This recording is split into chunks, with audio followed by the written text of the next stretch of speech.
Hello everybody, Joe here. Welcome to the channel. So today's video, we've got two basic workout movements. They're both calisthenics, so you only need your body weight for this. This is a great workout for kind of that, post-Christmas and post-New Year party, kind of getting back into the swing of things. We're keeping it simple for these exercises. So the first one, as we're doing now, we're going to do 25 bodybuilders. And that we're going to follow it up with 25 4-count leg raises.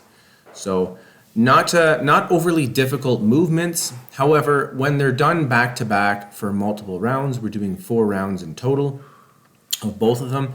It does kick your butt pretty good.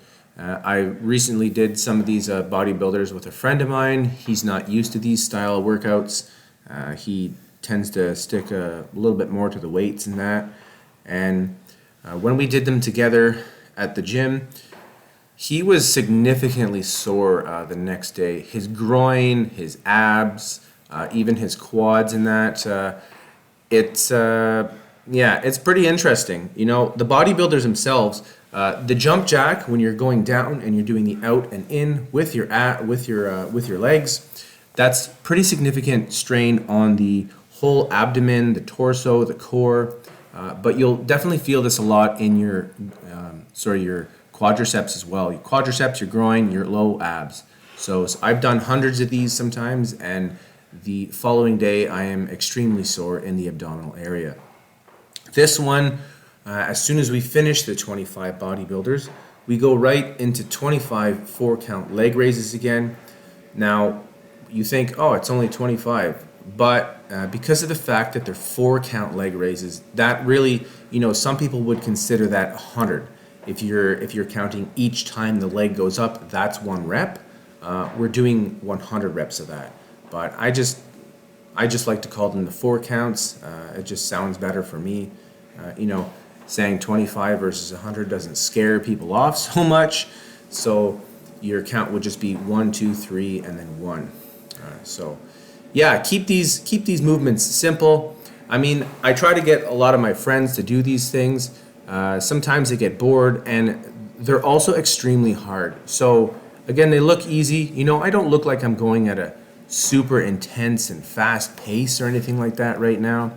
However, you do enough of them. I find that sometimes when friends of mine are doing these workouts with me, maybe the first 10 or 15, they've got a pretty good pace going. Sometimes they're ahead of me, and I always tell them, hey, buddy, you need to slow down a bit, because by the time you get to 20, 30, 40, 50 or whatever, you're not going to want to finish the workout because you're going to be so exhausted.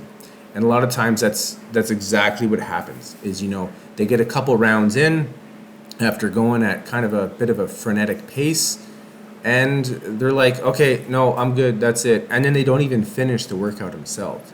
So if you're ever having that problem and you're like, oh no, I don't even want to finish this, all you got to do is just slow your pace down. Or if it's a 15 or 20 minute workout, you can always take a full minute break. Take a minute or two break, get back into it, and don't jump back in and go super fast again. Just start at a slower pace. It's always great to finish the workout. I'm a firm believer in strong finishes. So sometimes I do workouts and I start them, and then halfway through I'm like, oh my God, this is so much longer and harder than I thought it was. But that's okay. I finish it regardless. Sometimes I will plan exercises, like specific workouts that I think, this is probably going to take me 20 or 30 minutes. We just finished 1 round, by the way.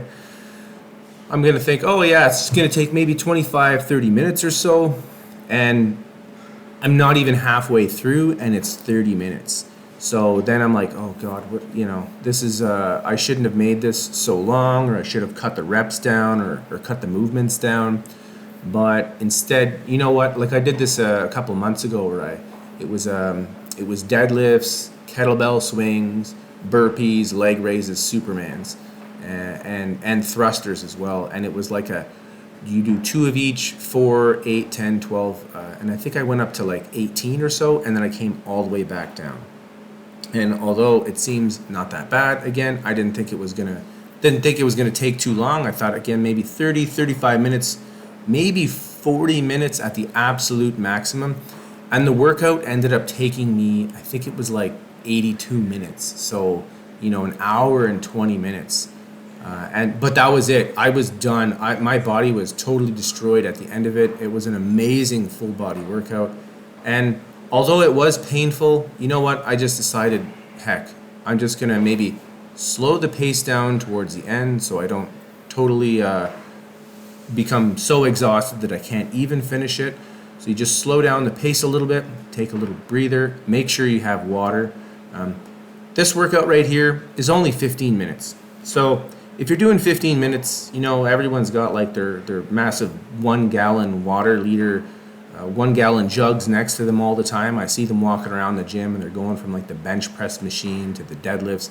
They don't even sweat whatsoever. In an hour that they're there, the 2 hours they're there, maybe they do 9 minutes of actual hard work. When you're laying down on a bench press and you're pushing that bar up 10 times and then you take 1 or 2 minute breaks and you do 5 or 6 sets of that, how long does it take you to do 10 reps? Maybe it's going to take you 20 seconds. So you take that 20 seconds and let's say you're doing 6 sets. That ain't very long. Let's say you're doing a minute or 2 minutes, 2 minutes of actual work in that 10 minutes that you've been there. So, and then they go to the deadlift machine. They go to the, maybe they're doing some arm curls or something like that. And yeah, the 2 minutes that they're there, they've done maybe maximum 10 minutes of actual fitness. Whereas if I'm at the gym for an hour, I would say a solid 45 minutes minimum is my actual, what I'm doing my actual intense fitness regime in. So it might be 3 different workouts. Maybe it's 3 15-minute workouts or something like that. But yeah, I always believe in keeping that kind of intensity up. It's not for everybody. A lot of people are like, oh no, I could never do that. That's way too hard. Yeah, but a lot of the times, it's the hard things that you go through that really sort of calluses the mind. It makes you a stronger person. It makes you a harder person. Sometimes at the end of the day, I can't think of some things sometimes, and I'll think, I'm just going to do 400 bodybuilders, or maybe I'm just going to do 300 Navy SEALs. Nothing wrong with those workouts. I think we all need to do them. Maybe not as many reps, depending on your fitness level. But you do those workouts, and people look at you in the gym like, man, what on earth is this guy doing? Like, why is he like he's struggling so hard? He's sweating like a mad. He's sweating like some sort of crazy man. And there's a pool of sweat on the ground in front of him. He doesn't look like he's enjoying this. Like, what is he doing? But those kind of workouts, they're going to make you so much stronger mentally, so much stronger physically as well. Your heart rate gets a great workout. Your muscles are getting a great workout, and your core in general. Doing the burpees, the 1 pumps, the Navy SEALs, the bodybuilders, all that stuff. I find that even when I'm coming up, each rep you come up, your low back actually gets a fantastic workout. And when you're doing this hundreds and hundreds of times over, like I just went down, in, out, come up. So that little movement right there, it really does develop your lower back. And it doesn't seem significant at all when you're doing it. It's like, oh no, this is pretty easy. But you do this 100 times, you do this 200 times, and it's like doing a miniature deadlift repeatedly, over and over and over and again. And even though it's a light weight, you will feel this the next day. So I did this workout, and the following day after, I really felt this in my low back, my core in general. When you're, again, because of the leg raises and the bodybuilders, this is a very, very low ab centric workout. Low ab, core, middle abs as well, and all your groin in that. So yeah, I was pretty sore after this one. Mind you, I didn't just do this workout. This is about 15 minutes this took me. I did I think 2 or 3 more. So I try to make it at least 45 minutes. So whether it's 2 20-minute workouts and 5 minutes, one basic movement. Let's say I take Navy SEALs for 5 minutes, and I just do Navy SEALs for 5 minutes, or I just do thrusters for 5 minutes. But every time it's different. It could be 5 10-minute workouts, 3 15-minute workouts, maybe 2 20-minute workouts, and another 5 or 10 minutes. But I try to get at least 45 minutes of solid cardio and strength movements and workouts. So again here,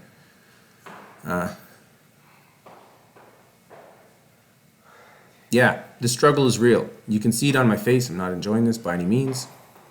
But also, right now, I'm walking around about 10 pounds heavier than I like to be. I weighed myself last night, and I was about 192.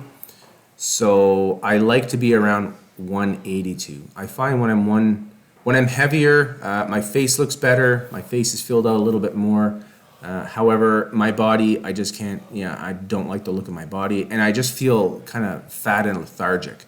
So I get down to 182, which I will be probably in another couple weeks. I'm going to do some fasting. If you've never tried fasting, I highly recommend it.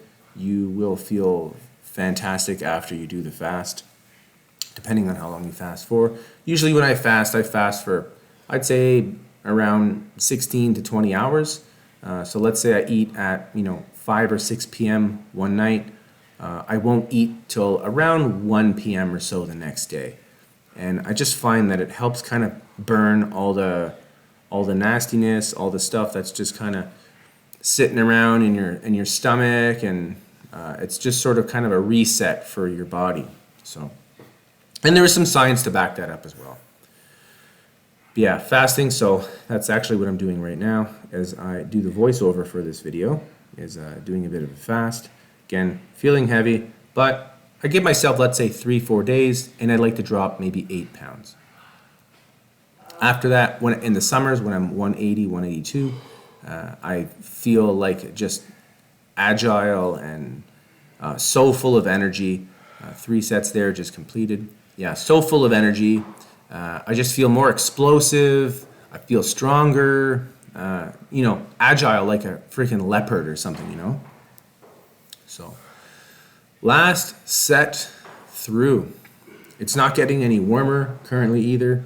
It's currently like minus 25 outside, so it's a little bit cooler in the garage. I do have a heater in the garage, however, I don't crank it up too high because it costs me an arm and a leg to keep the garage heated to that. But I like to keep it around 40 degrees Fahrenheit or 40 degrees Fahrenheit, maybe like 7-8 degrees or something Celsius. That's probably around what it is, but yeah, so we got this. If you don't want to do, if you do get bored quick and you don't want to do the 25 bodybuilders and the 25 4 counts, you can always change that up. Do 2 sets of the bodybuilders and the leg raises, and then maybe for the next 2 sets, do squats and lunges, or squats and a Navy SEAL or something like that, right? So feel free to change it up, and maybe every time I finish my 25, whether you're finished your 25 or not, just change to the next movement. So let's say the last 2 sets, while I'm doing my bodybuilders, you can do Navy SEALs. When I'm done the bodybuilders, even though you're not going to be done the Navy SEALs at that point, just go on to the next movement, and let's say you're going to do squats, and I'm going to do leg raises. Do the squats, even if it's more than 25, until I have completed the 4 count leg raises, all 25 of them. So that's what I do there. Sometimes I've done, some of the Iron Wolf workouts. I'll do the cardiovascular punishment, and he usually goes at a faster pace than me. So once he's done his 10, let's say I do 8 or 9, as soon as he changes to the next exercise, I go on to the next exercise as well, regardless if I finish the 10 reps or not. So that's what I tell my friends that have done these workouts with me. I say, okay, listen, if I'm doing 20 and you're only at 12 or 13 or 15, whatever you're at, as soon as I start the next movement, bam, you go to the next movement as well. And that way, they don't kind of get discouraged sometimes. So no one wants to get discouraged. It's always great to help motivate friends and family and strangers. For instance, online right now on the internet. So that's the last set of the bodybuilders. On to the last set of the 4-count leg raises. So sometimes I have my hands below my butt. For this specific workout, I did have my hands below my butt. Obviously, you can see me now. However, if you want to make this a little bit harder, move your hands to the side or put them, on the sides of your head or something like that. And it'll be significantly harder because you don't have that kind of bracing yourself of the low back. However, if you've got any low back problems, I definitely do recommend putting them under your butt. It adds a bit more comfort there.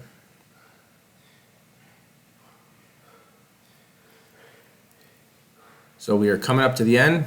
Be prepared to, if you've completed this whole thing, be prepared to definitely be a little sore tomorrow, but that's all right. Pain is just weakness leaving the body. Also, don't forget to stretch. I always stretch for at least 5 minutes at the end of all my workouts. Very important, and will speed up your recovery time as well. So bam, that's it. That's all she wrote. Until next time, hope you enjoyed this video. Feel free to comment down below. Don't forget to like, subscribe, all that good stuff. Hit the notification icon and it will alert you to when I post new content. So until next time, have yourself a great day and bye for now.